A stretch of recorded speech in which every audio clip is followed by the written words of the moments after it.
This is the Algo Dude. Today I would like to walk you through a classic Leetcode question, that is the two-sum problem. So given an array of integers nums and an integer targets, we would like to find the indices of the two numbers such that they add up to the target value. We can assume that each input would give us only one solution, and the only constraint for this problem is we cannot use the same element twice. So what that means is, in our solution, we cannot have values that have the same indices. So for an example, given an array nums, we have 1, 3, and 2. And the index for this array would be 0 and 0, 1, 2. And we set the target value to be 4. So one solution to this problem is 0 and 1, right? Because the value 1 plus the value 3 equals 4. You may also argue that, index 2, 2 is a valid answer, but this is an invalid solution for this problem because we cannot use values that has the same indices. Okay, so let's go to example 1. So we have nums equals 2, 7, 11, and 15, and the target value is 9. So obviously the output is going to be 0 and 1, right? Because 2 plus 7 equals to 9. And let's jump to example 2. Nums equals 3, 2, and 4, and the target value is set to be 6. So the solution is going to be 1 and 2, right? Because 2 plus 4 equals 6. And for our final example, we have 2 3s in the input array, and the target value is 6. So for this example, we can use 0 and 1 in our solution because the 3s, these 2 3s, they have different indices. Okay. All right, so now we understand what two-sum is. Let's try to solve it. So there are 3 different approaches to solve this problem, and I will go through them step by step, and I will also analyze the time complexity and the space complexity as well. And so the most intuitive way to solve this problem is the brute force method. And the second approach would be 2 pointers. And the final approach, and I think that's the most optimal approach to solve this problem, is the hash table approach. Okay, so let's talk about them in more detail in the next page. First approach, the brute force approach, we set nums equals to 11, 15, 7, 2, and then target equals to 9. So the most easiest way to solve this problem is to go through every single element in the nums array and then pair with any other elements in the same array and check whether the bond of the 2 elements sums up to target or not. And let's just simulate this idea. So 11 pairs with 15, and of course these 2 numbers are way bigger than 9, so this is not the case, not the answer. We ignore that. We pair 11 with 7, we pair 11 with 2. We ignore these 3 cases because 11 is already greater than 9, so we can just ignore the 3 pairs right here.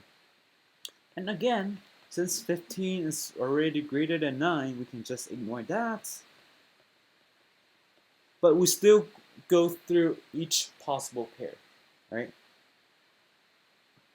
So 7 pairs with 2. Okay, so that is the final answer.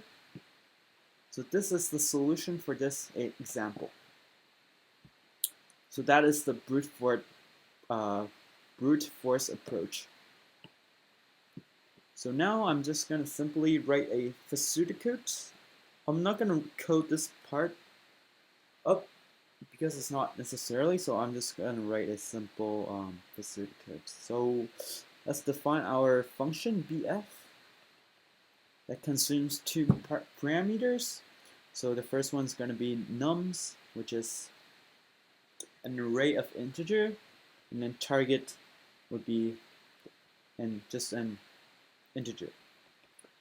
So first, I'm going to set the length of nums to be n, right?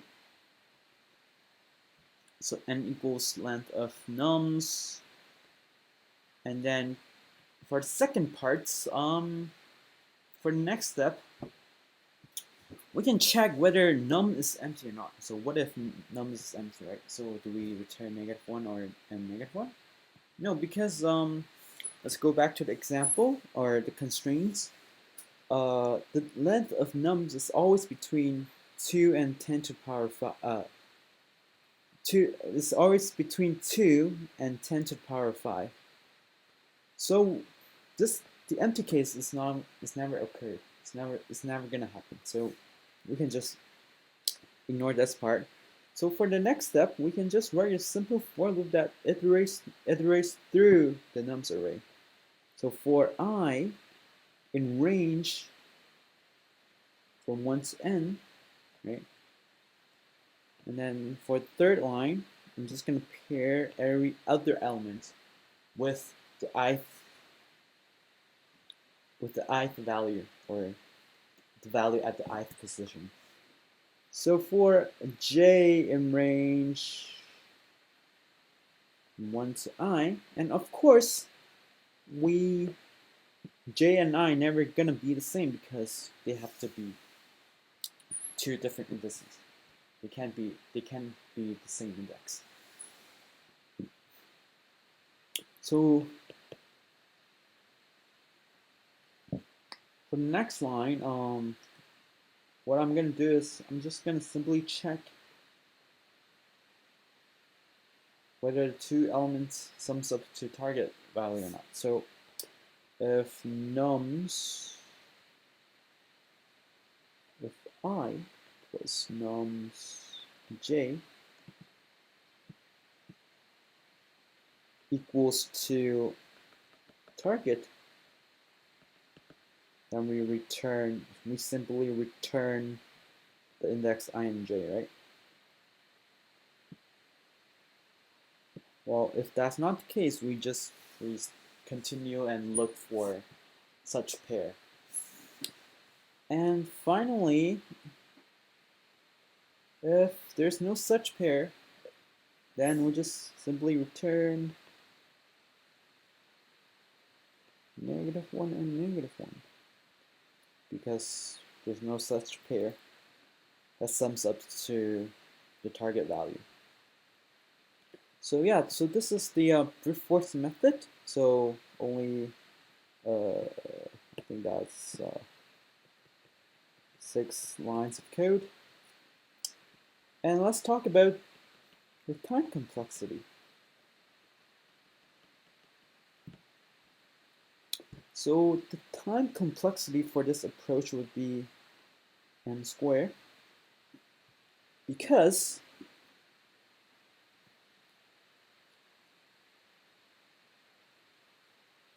okay, let's just simulate the example I went through again. So we had 11, 15, 11 and 7, 11 and 2, and then these 3 pairs does not satisfy the condition, so we keep going. 7 and then 15 paired with 2 because 15 is much greater than 9, so we ignore these two pairs again. So the only pair we have left is 7 and 2, right? So for this example, n is equals to 4. And you can see that for element 11, it requires three times of work to find all pairs, and then for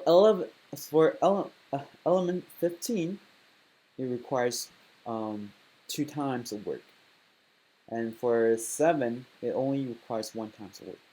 So in total, that is 6 times of work.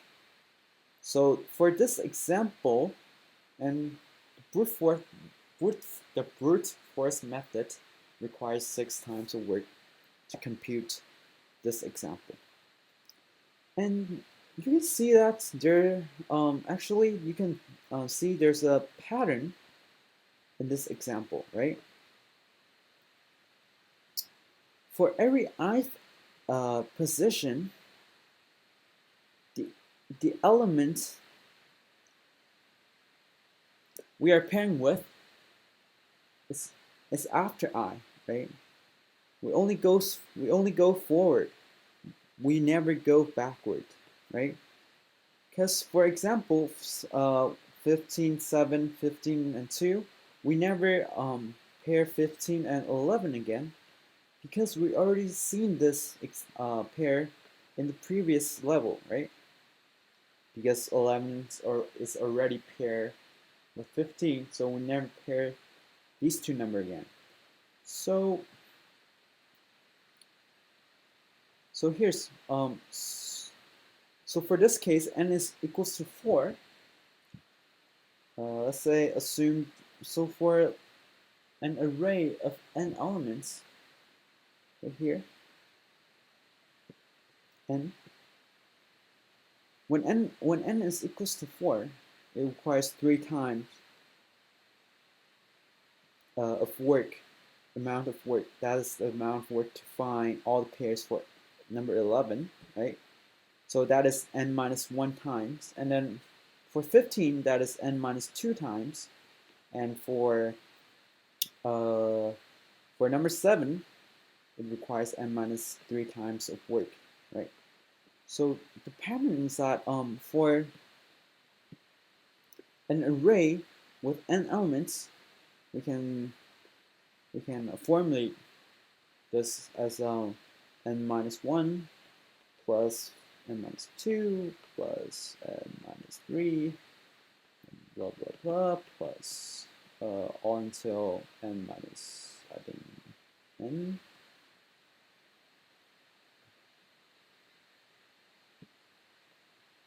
And minus 1.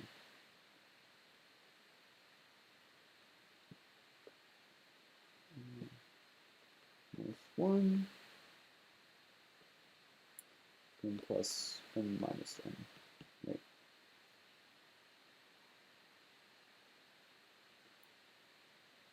So what is this? We can rearrange this formula and have a different formula. Well, it's the same formula, but in different order.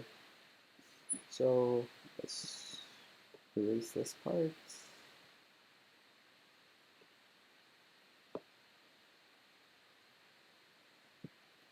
So we have let's put all the n's together. So n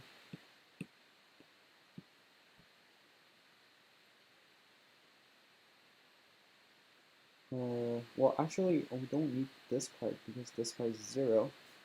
So we put all the n's together. So n times. So wait. Sorry. N plus n plus n plus n plus n plus blah, blah, blah, and then that's one part. So this is n minus 1 times, right? Because we have n minus 1 items up here. And then plus -1 plus -2 plus -3, and then so on and so on. You have plus until n-1. So this is basically n-1 items again. So -1 items.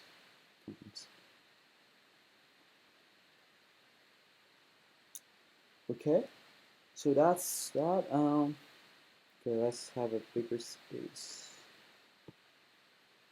Let's move those up.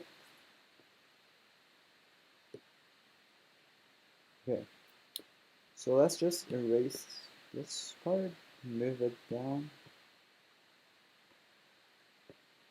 So it's kind of messy right here, but it's fine. Okay, so that is n times n plus, or minus actually, minus. Well, if you extract the minus signs out, so if you factor out -1, you would get like 1 minus 1 times 1 plus 2 plus 3. Let me just plus 4 until n-1, right? So that's this part. So we have n-1 times of n, so n-1 times n plus some minus because we factored a 1 out, -1 out. So minus the summation of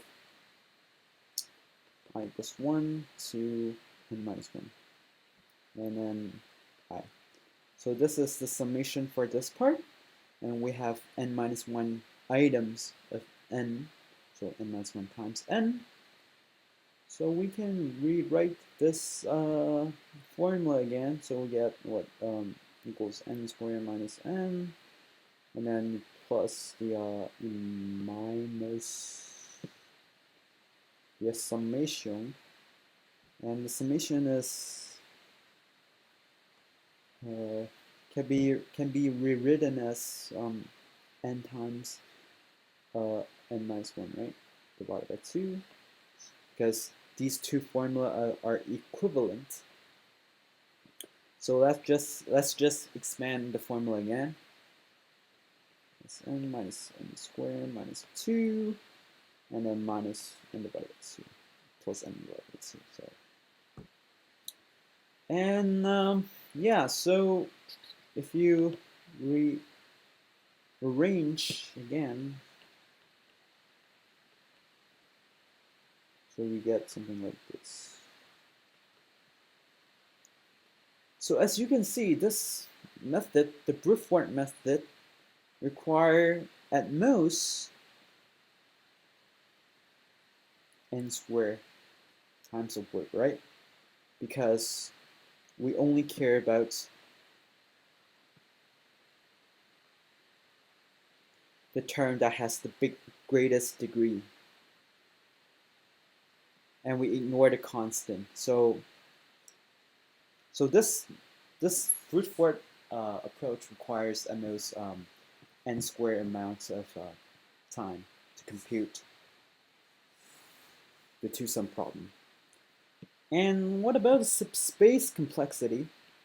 Space complexity would be constant time, because we never allocate any other extra memory, right? There's no allocation right here.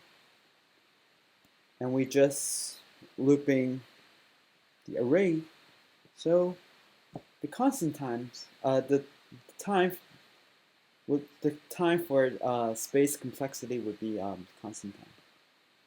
So that's that. Okay, that is the brute force approach, and let's talk about the two pointers approach.